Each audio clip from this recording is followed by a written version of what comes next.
Hello everyone, welcome to today's episode of Coaching Conversations. I'm Amantha King, and today I'm super excited and delighted to welcome Lindsey Sharratt. Hello Lindsey. Hi Amantha, thank you for the lovely introduction. Oh, you're welcome. We've been trying to get hold of you for ages. You're such a busy lady. You're for those of you that want to know, Lindsey is you're doing your PhD, aren't you? You're in the middle of moving house. You've got so much going on, and you've managed to spare the time for us today, which is wonderful. So let me tell you a little bit about Lindsey. Lindsey is a high performance identity coach, and she has a company called A Game. She's an incredibly experienced coach. She's done a TED Talk, haven't you? Mm-hmm. Yeah, so can catch you on YouTube anyway, and she's just a force to be reckoned with. And really, for Lindsey, it's about mentoring. She's really super passionate about mentoring, and today's episode we're going to get to learn a little bit more about you, Lindsey, aren't we? So yes. Yeah, so thank you so much for joining me. So I suppose the first question is, how did you get into coaching? By accident, I got put into management, and I was looking after my teams, and I wanted to help them do better. So I thought, if I put in some personal effort, what will happen? And I put in the personal effort on mentoring. I'm like, oh great, a lot of things happen, and it's really positive. So yeah, I understood the power of actually putting the skills that you have to the benefit of other people. So yes. So almost a happy accident then. It was a happy accident. It definitely wasn't planned. It was not on my career radar at all. But yeah, a very happy accident. And because we were just talking a little bit offline there about childhood, and how our peers saw us as children. And I suppose, like you just said to me offline, that lots of your friends are probably quite surprised about. Oh yeah, absolutely. How you've manifested into this amazingly successful career. So tell us a little bit about, what were you like? Well, apparently I was told at the school reunion that I used to put my hair over my face so I couldn't see people, and hide under tables, and turn my back on people if I'd had enough of talking, or just walk off mid-conversation. So yeah, this whole liking people came a lot later in life. Yeah, and so you obviously had a natural affinity. I mean, had you actually had any formal qualifications for mentoring? What type of person were you that, do you think, your managers probably thought, do you know what, we need to get this lady working with other people? What was it about you, do you think, that they noticed? I think what she saw originally was that I get things done, and that I'm really good at organising. So I've always been really good at organising. That wasn't a shock. But I'd never considered myself, leading people and motivating people. So maybe she saw that. Maybe it was just, you're great at organisation. But yeah, it was good. She saw something which I hadn't seen. And of course, with being into identity, that was huge for me. If someone sees something in you and can make you see it, then it really helps you to do what you want to do. We don't always see what's in ourselves. No, that's so true. And for anyone watching this, I absolutely urge you to connect with Lindsey, because you put amazing posts out, and it's in line with your PhD, isn't it, around identity. And I think you're so right. We notice ourselves in other people first, don't we? We notice the similarities, the connections. We also notice the disconnect, but we rarely then take that inside of ourselves and go, how does that relate to me? So tell me a bit more about the identity piece. When did you first realise that really mattered to you, and to the extent that you wanted to go and do your PhD about it? Oh, see, that's a weird story, because I was identity coaching when I was still mentoring, and before I knew anything about coaching or what a coach was, or thought of myself as a coach, because that's what had worked for me. So I guess I just went out and did with other people what had worked for me, and I saw the results. And then when I did my undergrad, my 40th birthday present to myself was a psychology degree, because, I'm like that. Fabulous present. Fabulous. Yeah, it was, and I loved it. And I got to my final year, and I was doing cognitive, and I came across this thing called autobiographical memory, which is the memories we have about things that we've personally experienced. And I thought, yeah, that's huge on how you see yourself. This is all identity, really. And then I realized what I did, and I finished my undergrad, and I rushed out there to find all the research on identity, and I thought, oh, it's not there. What I want doesn't exist. So again, the PhD wasn't planned. It was like, well, I'll go and do it myself then. So that's And you know, that's fabulous. Another of our guests, Rupinder Kaur, said exactly the same thing. I think there's something about coaches, isn't there? That, you know, when we can't find what we want, we go and make it anyway. Absolutely, you've got to know. To me, it's not good enough knowing what you do works. You have to know why what you do works, because if you don't understand why it works, then you can't replicate it, you can't improve on it, you can't amend it for, you know, somebody who needs something slightly different. So it's not good enough just saying, oh, if I say this, this and this to people, they'll start getting better results. You've got to understand what's actually happening behind the scenes. Definitely. And that's so important. So how would you describe your style of coaching? You know, it's very scientific, so that the basis of the coaching is obviously unsurprisingly very scientific. So there's a lot of schools of psychology in it. There's a lot of narrative psychology, because that's what I work with mainly. I work with autobiographical narrative. There's a lot of social cognitive in it. It's evidence-based, and it's practically applied. So to me, theory is wonderful, but if it has no practical application, it's just that theory. And at the same time, you can do the practical application, but you've got to understand, like I say, why it works. So it's the two together. It's the evidence-based theory into the coaching. But I also go with the humanistic view that, you know, everything's a subjective experience. So I'm not right. I'm not judging anybody. I'm not in control. The client's in control, because the client is the expert on themselves. I know about identity. They know about their identity.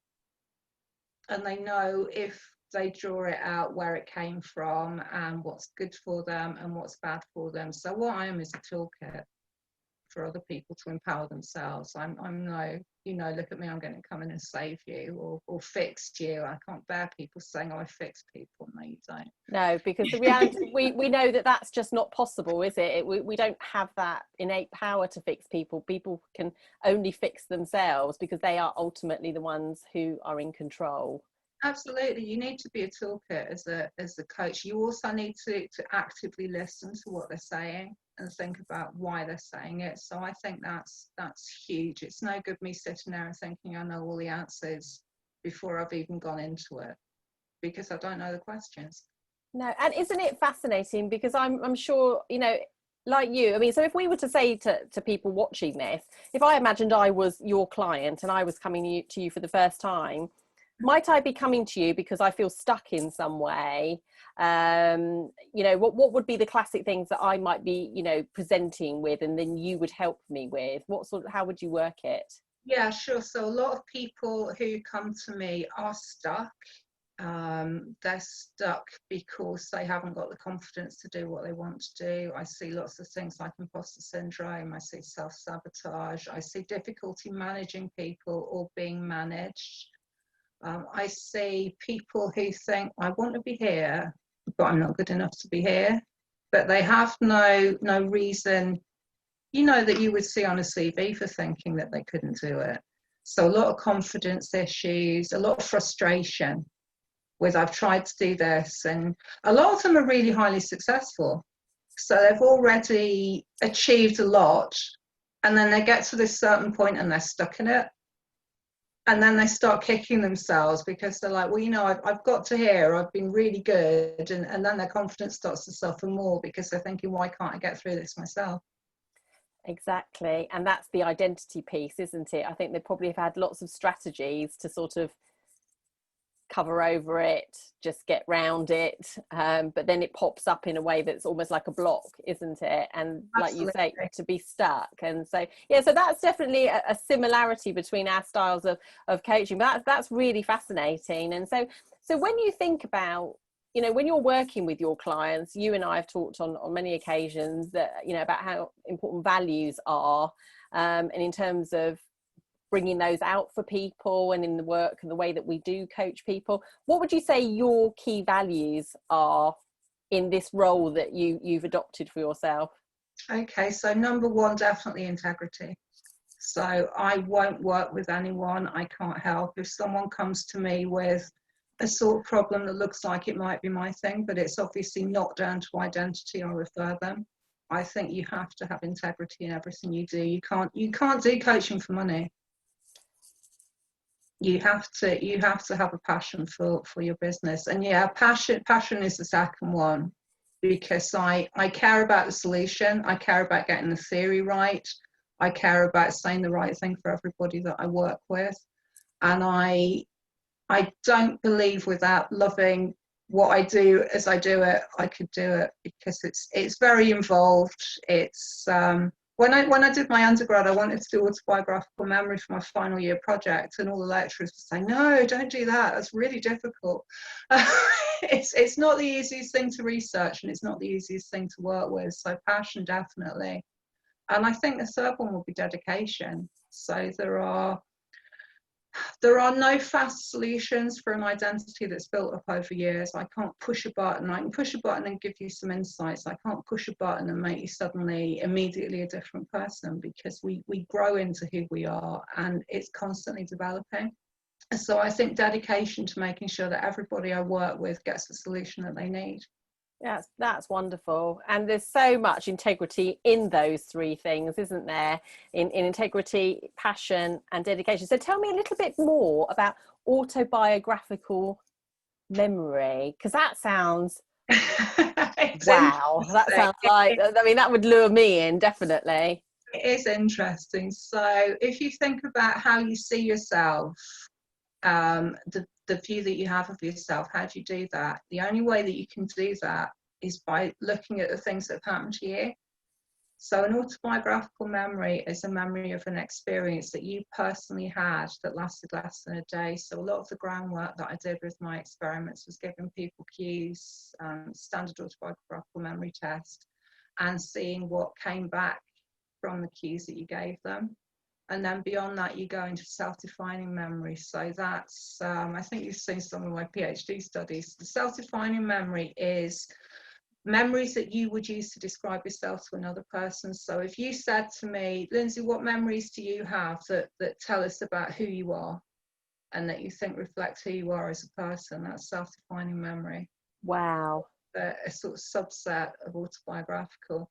But that's how we reference ourselves. If you think, what's going to happen to me, what are my capabilities, who am I as a person, as myself, in relationships with other people, where do you look? You look in your memories. It's your reference point. So yeah, they're hugely important. Yeah, massively. And I can imagine, I mean, I already brought a picture of my dog up in my mind when I heard you say that, because I'm fanatical about animals, really, and I just love. Well, remember last time we were on, this will be funny for the viewers, we were on, and I've got my Zoom background on, but when Lindsey and I were chatting, the door opened and I thought it was your door, didn't I? I said, something's just come into your room, Lindsey, and you went, no, I think it's your door. And it was my cat, wasn't it?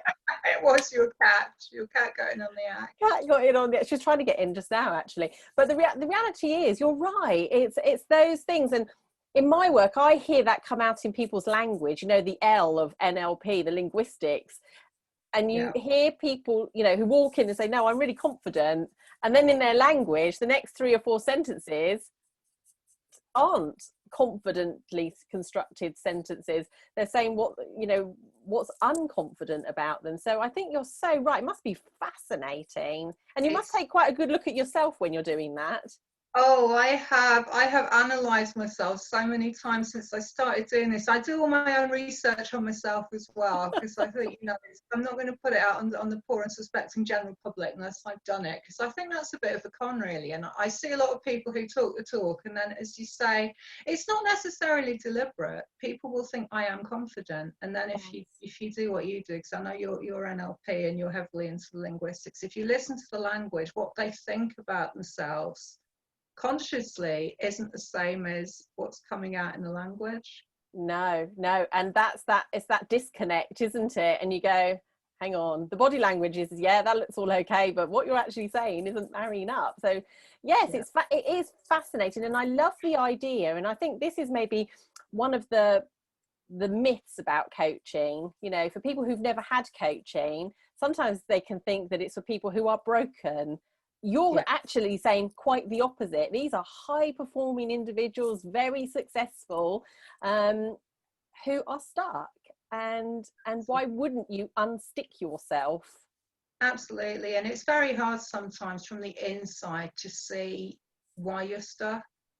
because you're there and you're in it, and you can only work with what you have. You know that you are working from the point that you are at the time. You're working with the way that you see yourself at the time, and it develops. So you have your autobiographical memory and you have your identity, and in between you have this autobiographical narrative, which is the story that you're telling yourself.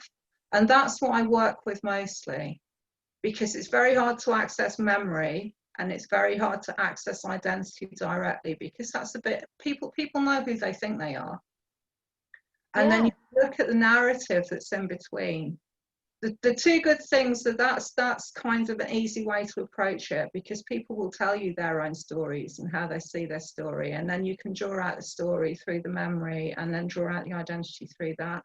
But also, autobiographical narrative never stops. So it starts from early childhood, 4 or 5. You will start putting together this narrative, and it carries on right up until the end of your life, and it changes all the time, and it's meant to change. So if you can work directly on the narrative, then you can start feeding into what people are telling themselves about themselves. Yeah, that is so wonderful. That is so wonderful, because I'll share with you a personal story. I've got a terrible memory, really, of childhood, and I can remember so little, but what I can remember became my narrative, to the point that I didn't want to have children, because I had believed that my mum had died in childbirth. There's only 16 months difference between my sister and I. My mum had gone into hospital to have her, and I can just remember so clearly sitting at the top of the stairs and just seeing my mum go, and then not seeing her come back. Now, I'm going to be 50 next year. I only asked my mum about this memory 2 years ago, and to the point in my timeline, I just was like, no, there's no way I'm having children, because I had carried that memory thinking that my mum had died in childbirth. She hadn't. I do remember my mum coming back that day, but I tell you what I don't remember. I don't remember that apparently the day after my mum was taken in, I came down with a really high temperature and was admitted to the children's ward of the same hospital for 2 weeks. Oh, wow. Because my immune system wasn't functioning properly. I have no recollection of that.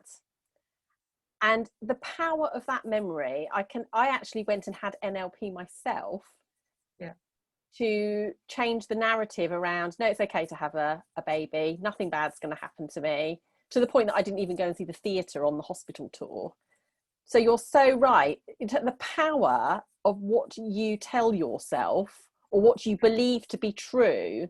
And I love that idea of writing your story chapter by chapter, effectively. Yeah, absolutely. The end doesn't have to be certain, does it? No, where we are now is just where we are now. We don't have to stay there. That's, it might be a bad place that you're in now, and you really want to get out of it, and might be, a fairly good place, but not good enough. But you can change it. Whatever it is, you can change it. The thing is about memory, and people are really hard on themselves about memory, Amantha. They're like, I shouldn't be affected like this.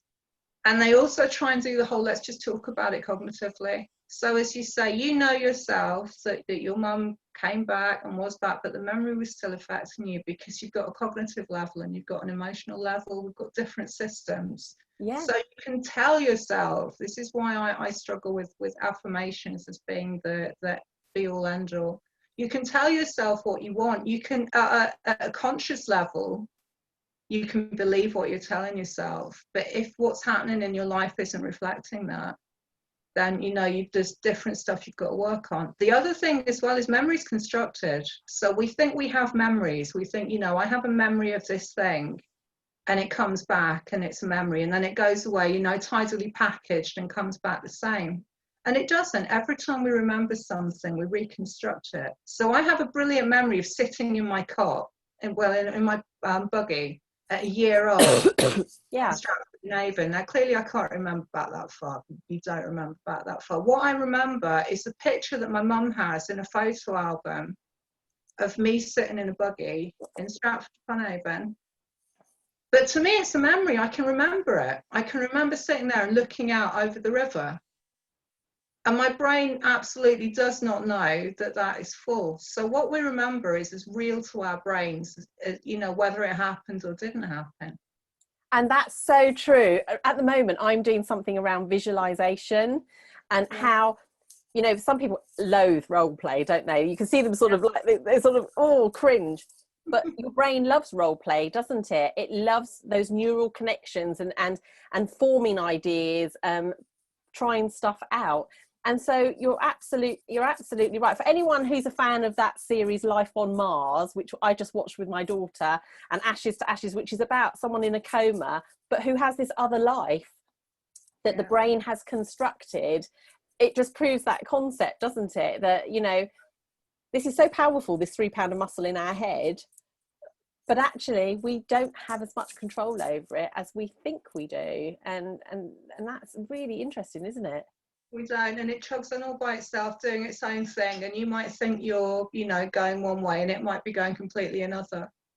Exactly. And so that, I mean, that is wonderful, that work you do. Oh my goodness, I'm so excited to get, you know, when does your PhD finish then? So obviously 3 years officially. 3 years officially. So I'm just finishing up my first 3 studies, so I'll do the write up for those, and I'll probably do another study, or maybe even 2, and then I've got 2 years of writing up thesis. But that's a good bit. I love writing, so. Yeah, no, fantastic. So obviously you're a coach with a tremendous amount of experience. You're incredibly successful and you have an incredibly loyal following. What is your best coaching advice? I mean, what's the best bit of advice you could give as a coach? Do you know, the best piece of advice I ever got, and I think it's always stayed with me, is when I went to school, because when we were chatting earlier, I was telling you about how socially confident I absolutely was not when I was a little girl. And when I was little, I grew up with my mum and my aunt and their extended family. And my mum was really worried about me going to school because she knew I didn't really get on with other kids. And she took me to the gate and she was quite upset, and she said to me, just remember, not everyone is going to love you like we do. So I actually think that's a really good message, because you know what, not everyone is going to love you, and that's okay. It's okay to be who you are, and some people will love you and some people won't love you, and that's absolutely fine. But don't try and construct a person that you're uncomfortable with just to keep other people happy. That's so true, isn't it? That is so true. And your mum was giving you the heads up on resilience, wasn't she? That, you know, Absolutely. what, it's not all going to go your way. I read an article this morning, I just saw a headline saying that there's some research suggesting that middle class to upper class people have less resilience than working class people. I haven't read the full article, but you can all read that. I'll read that, but it would take, yeah, it wouldn't surprise me if that was the finding. So I had quite a tough childhood, but I'm from a working class family. I grew up in a little terraced house in Wolverhampton with, as I say, my mum and my aunt and my nan and various great aunts and uncles. And everything that I did from nothing, because I left home quite early. I had various stuff going on. I started out again at 25 with nothing, and I did it all myself. And I think you have to be resilient. Resilience is learnable. So yeah, some people are naturally more resilient than others. But if you've never had anything to be resilient with, how do you learn to be resilient?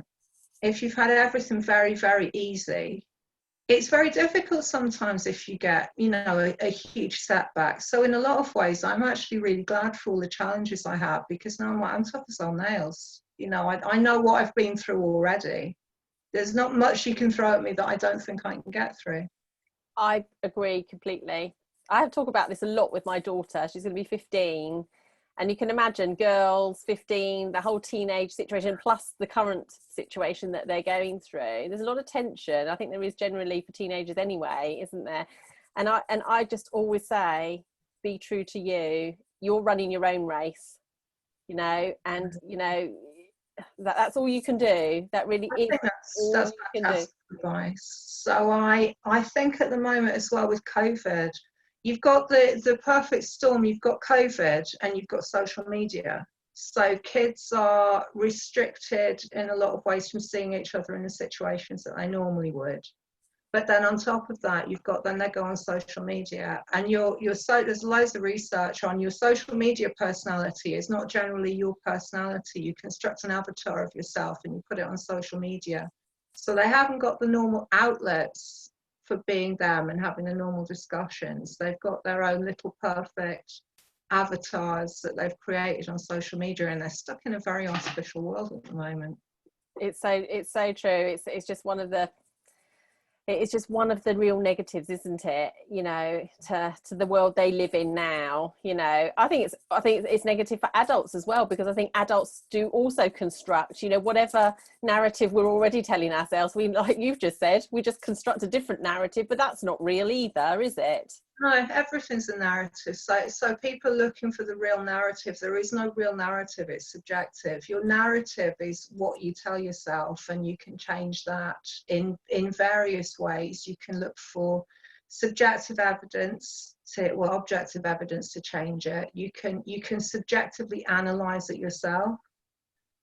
But there's no, oh, I'm telling myself the wrong story. You're telling yourself your story, so it is your story. But if you want a different outcome, then you may need to tell yourself a different story. Yeah, that's absolutely brilliant. So come on then. I know we've talked about lots of things offline, and I'm expecting a good one from you here. If one common coaching myth that you could bust open, or just put to bed, or something that irritates you around coaching, just one, Lindsey, just one, what would it be? Right. I should be polite. What I refer to as multi-level coaching. Okay, what's that then? So the people who come out and think, right, I want a career change, or I've just lost my job, or I have this desire to work with people, or a bunch of different reasons, and other people come along and say, give me a massive amount of money, copy exactly what I do, and, you know, here comes your Ferrari and your champagne and your you know, jet set lifestyle. I hate that. Can we be ethical, please? People get into coaching because they want to help people generally. And to say, come along and copy exactly what I do, and things like, you know, I just harass people to put money on their credit cards and stuff. And it's like the old story, isn't it? You know, someone was saying, oh, give me $2 and I'll give you the perfect figure. And it came out in a newspaper, you know, decades ago. And they'd send in their $2, you know, to get, you know, the hourglass figure, and they would send them back toilet roll. Which I guess is fairly true. If you want to pad yourself out with toilet rolls, they could have done socks as well, I suppose. You know, you can get the perfect figure. So legally speaking, they haven't done anything wrong. But morally speaking, that isn't what people think they're going to get. I think we have to have ethics in coaching. We can't, you know, I like to see a lot of coaches that I know who are very, very into what they do, into improving their own skills, into being as good as they can. And then I see certain elements that are just, send me your money, and I'm going to send you something old and repackaged. And they're not actually lying, they're not doing anything illegal, but they're not selling what the person has been led to anticipate they will get. I want coaching to be a lot more ethical than in some cases it is. And that's your integrity value again, isn't it?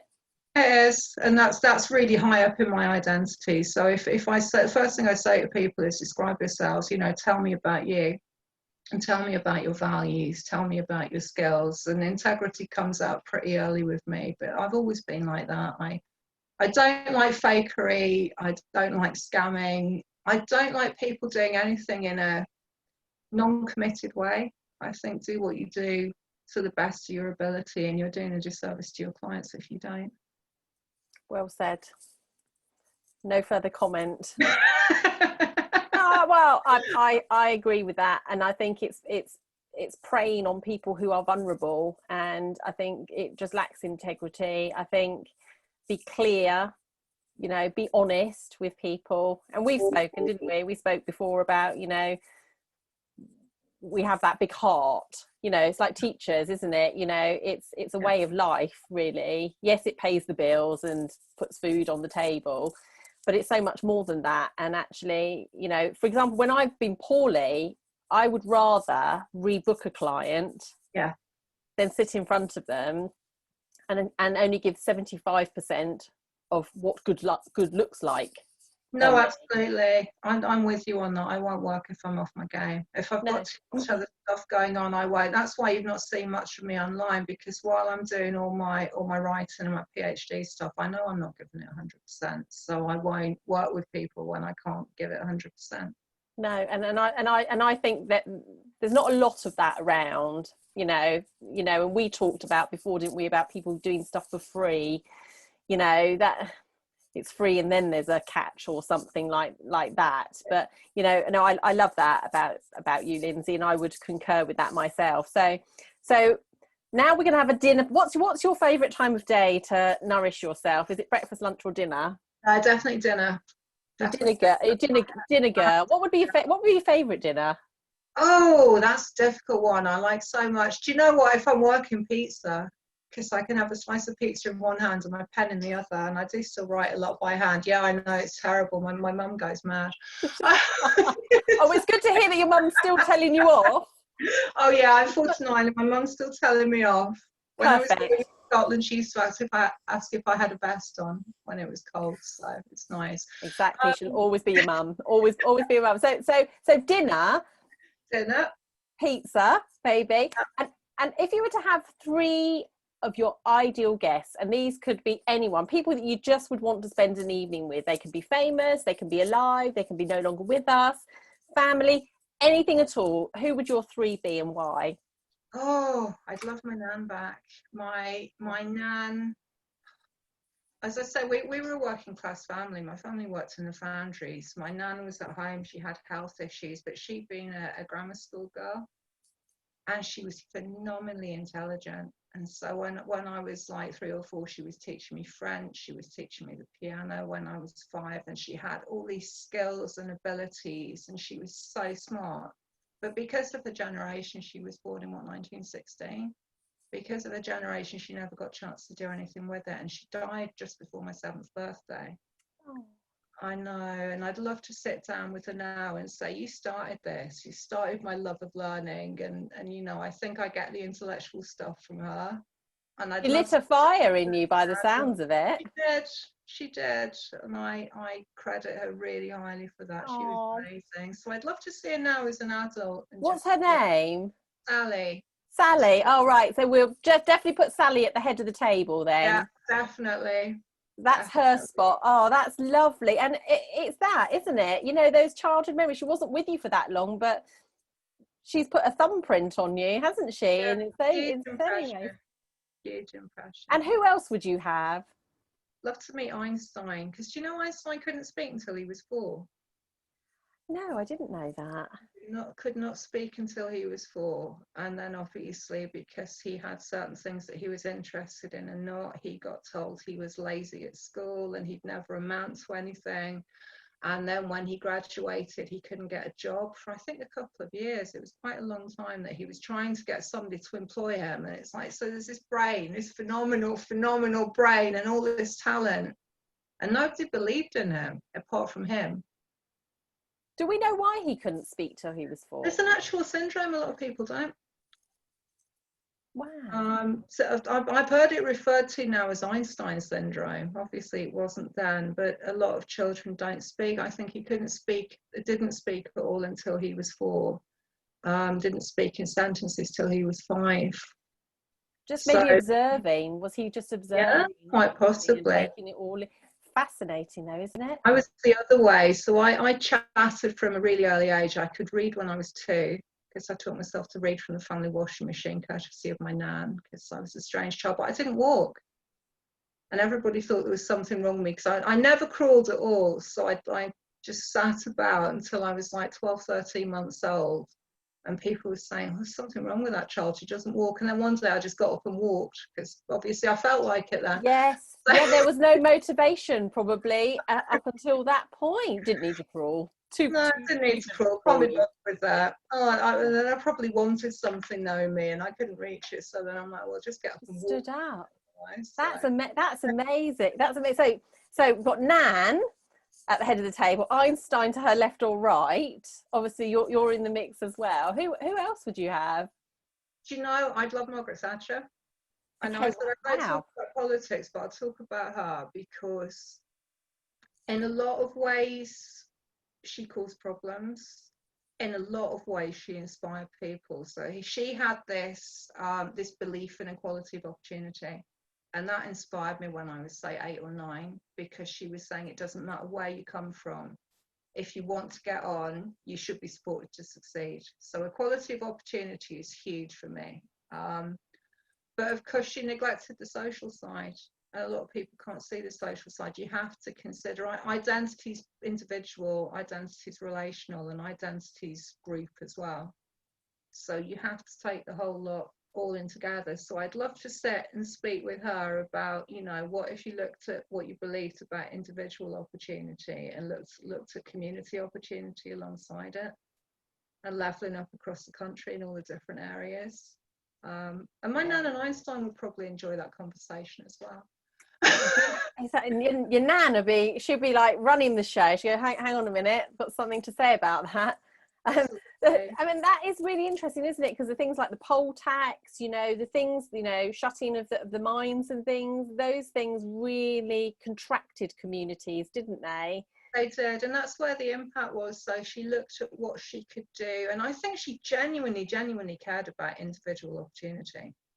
But because she didn't look at it on a community level, it did impact certain communities really, really negatively. So, and I think that's something politics could learn from today. You've got to support the individual, but you've got to support the community as well.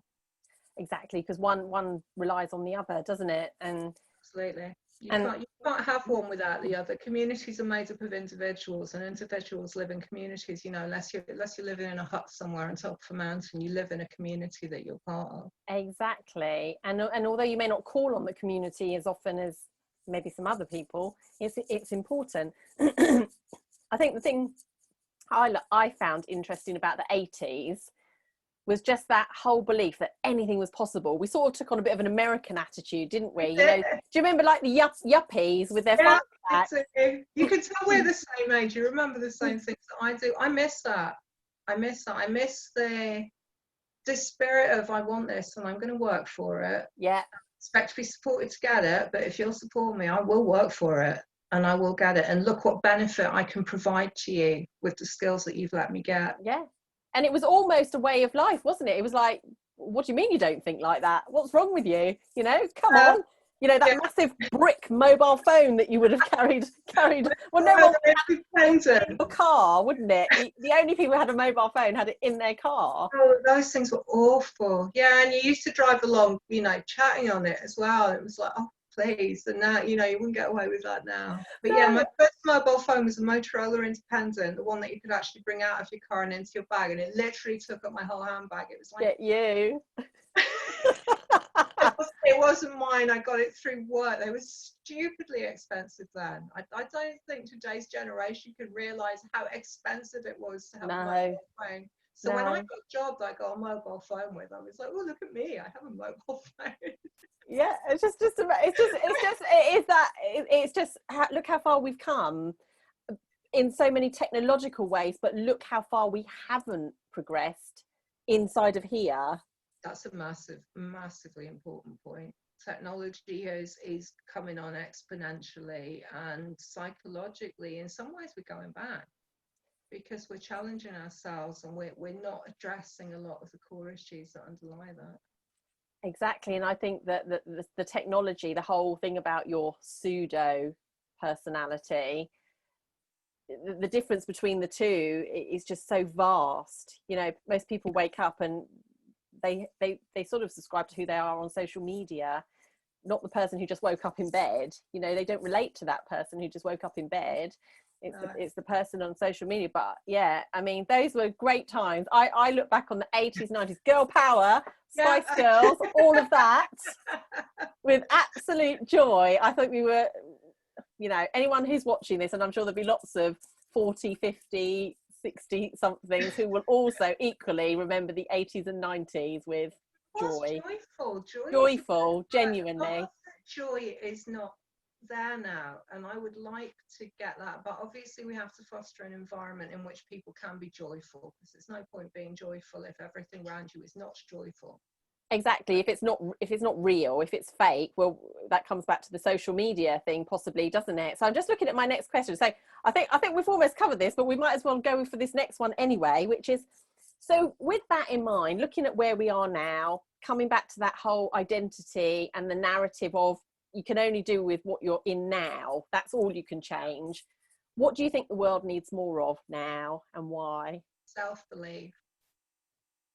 Because Okay. I think that's been so completely hammered over the last few years. And then you get situations with, like COVID, where people are losing their jobs, losing their businesses, and that hammers it even more. I think people need to believe in themselves for who they are. And also, I've worked with so many people who have so much talent and they can't see it. I would like everybody to sit down and think, what am I good at? What have I achieved? You know, forget whatever difficult thing has just happened to you. Just for 2 minutes, it's still there, but just think, what have I achieved in my life? What are my skills? How have I helped other people? You know, look at the positives, because we will tend to write that out when situations are difficult. I think that's so timely. I know I said to you, I missed you on LinkedIn because I love seeing you on there, and I know you've been busy, but I think this week, with the news that we're now in, as far as we know it, a minimum of a 4-week lockdown, I think that advice is brilliant. So give a couple more gems for people to think about. What sort of things should they be thinking about in these next 4 weeks, in your opinion, to get them through? What should they think about? So yes, thinking about the things that you're good at, you know, thinking about the kindness that you've shown to other people. What else could you offer them? So one of the other things I research is what I call central objects, and they're the things that you tell other people who you are through, and you tell yourself who you are through. So the things that are massively important in your life, and that can be anything. It can be your career, it can be, you know, you can be an environmental campaigner, you can be philanthropist, anything. There are things in your life. Sometimes they're relationships, so there are people you define yourselves through. I think look at the things that you're using to define yourself and realize that they're not all you, they're parts of you. Identity is a composite. So if you lose your job or your business, for example, if you have a relationship breakup, if you make a foolish business deal that costs you a lot of money, you can start to define yourself in a really negative way, because something that was important to you has been damaged. So I think look at yourself in a bigger way. There's more things than one that define you. So don't necessarily judge yourself if one area or one thing in your life goes wrong, which we're very likely to do if it's something that's very big on our self-definition list. Yeah, I think that's so true. In NLP, we talk about parts conflict. You know, when you hear that, yeah, I go, well, part of me thinks, you know, this is going to be a nightmare, and then part of me thinks it's a great opportunity. It's that thing inside of you, isn't it? Which part do you focus on? The choice is yours, ultimately. You know, and like you say, just taking a step back from yourself and choosing to notice the other aspects of yourself can be really powerful, can't it? And cognitive is quite good there as well. Why do you think that? Yeah. Why do you think that? And if you ask people, people will say something with absolute conviction. And then if you say to them, why do you think that? They struggle with that part quite often. And it can be something that's having a huge impact on their life. Oh, I'm really bad at managing people. Why do you think that? Oh, well, you know, I just am. No, but why? And quite often that's memory. It's an event that's happened where they've done, you know, they've managed badly. It's someone has told them that they are bad at managing people. And the person who has that opinion isn't necessarily qualified to have it. It could be a random person that's told them that. And they incorporate it into their identity. I'm bad at managing people. I'm a bad people manager. And then ask them why. And they can't say it themselves. They don't actually believe it themselves on a cognitive level, but it's sunk in. Yeah, and there's honestly, I was just really thinking the power behind that, isn't it? When you challenge someone, if they can't give you the detail, yeah, tells you all you need to know, doesn't it? So that's a great one. So what we're basically saying to people is, if it's not feeling great, ask yourself what bits of that you're tuning into. Yeah. And where's the detail behind it? Where's the evidence? Yeah, absolutely. And I would just like to throw in for anybody that is really suffering through COVID. This is one, you're not alone, because I speak to so many people who are suffering through COVID, whether that's from fear for their health and not being able to go out and do what they normally do, or from the financial impact that it's had on them. It doesn't change who you were back in January. It's a temporary thing. So because you've been impacted, yeah, you might have to do different things after it. You might have to work, but it doesn't reflect badly on you as a person. There are things outside us that we have no control over. Yeah, but I think a lot of people have found their self-respect and their confidence really badly damaged by it. And that's definitely something we see when people are going through redundancy. Yeah. Isn't it? And any sort of sudden change like that, and particularly a job loss, which we take on as our identity, don't we? That, you know, I'm defined by my job and my position and my status, how it looks and reflects on other people. And you're so right. This is the time for coming back to appreciating you. Yeah. You know, you can build up again after. Yeah. And that's don't let it knock how you feel about you. No, absolutely, absolutely. So we're coming on to the last question then, which is, what's Lindsey Sharratt going to be doing in 10 years' time? What does the future look like? Okay, so COVID has caused me some challenges as well, because I was going to start doing workshops, but I like to do those in person, so that's a bit thrown. My PhD will be done in 3 years max. I'm actually moving now out of just the one-to-one model, because I want to help more people. As I said, equality of opportunity is huge for me. So the more people I can help, the better. So I've taken the time out, one, to wrap up these 3 PhD studies, and 2, to write lots of information products. So some will be free, there'll be different questions answered.